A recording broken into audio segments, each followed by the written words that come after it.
Hello mga suki!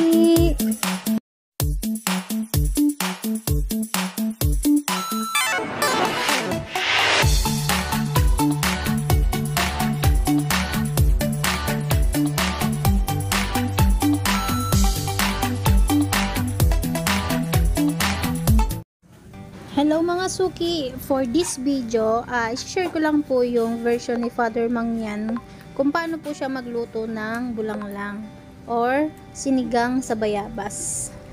So, may dinala po kasi ako na may pinadalang pasalubong kasi si Mother Dear galing Pampanga ng mga bayabas. So, yun po. So, nag-request ako kay Father Mangyan na magluto siya ng sinigang na bayabas. Luto sa bayabas. So, yan po, ni-ready na po niya yung mga ingredients. So, ang mga ginamit niyang ingredients is kamatis, sili, sibuyas, at bangus. So, yung bangus po ay sabi ko sa kanya, i-boneless niya. Para, pa-boneless na niya na para hindi na para wala nang tinik-tinik. At yung ibang parts po dyan ay, yung sa buntot na part ay ginawa na lang niyang minarinate niya na sa suka at po. So yung baling ginawa niya muna sa bayabas ay nilaga po muna niya. Tapos ayan po. Usually kasi sa amin sa Pampanga, hinahalo kasi namin yung yung bunga. Kaya minsan pag kumakain ka, medyo naghihimay-himay ka pa nang hinihiwalay mo pa yung laman at ang mga buto. So, ang ginawa ni Father Mangyan, ayan po, sinala niya na po para tuloy-tuloy na yung malasa na rin po siya at ayun nga,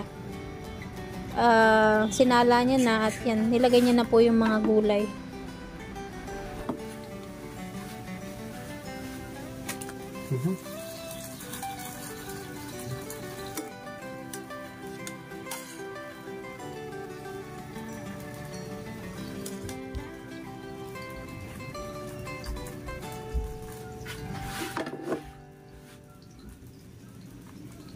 Kids.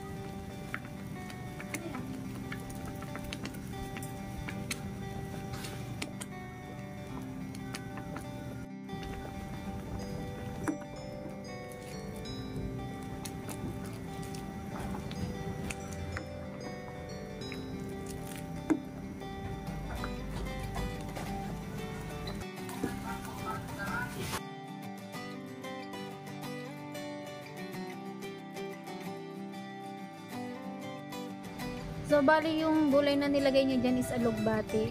Usually kasi sa amin pag sa Pampanga, ang nilalagay namin is kangkong. So, masarap din naman po yung lasa niya kapag sa alugbati yung dahon.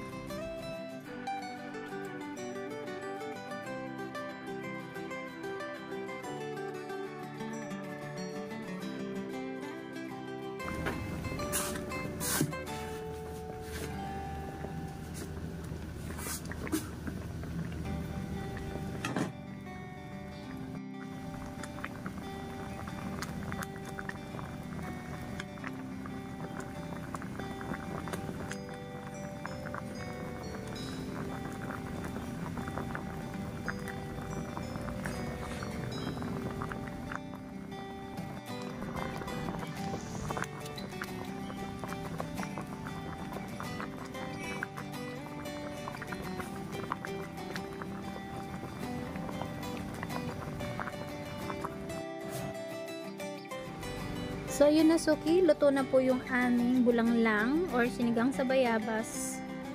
At plating na po tayo para sa taste test kung anong lasa nito.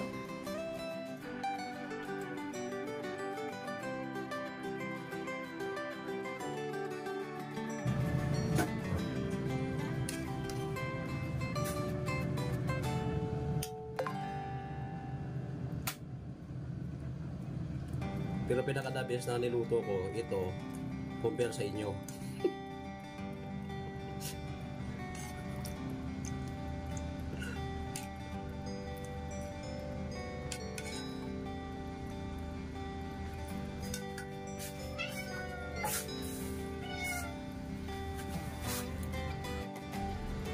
Tapos na ang plating. So, kain na po tayo mga suki. Maraming salamat po sa walang sawang panunood. At don't forget to like, share, and leave a comment para usap po tayo sa comment section. Maraming salamat.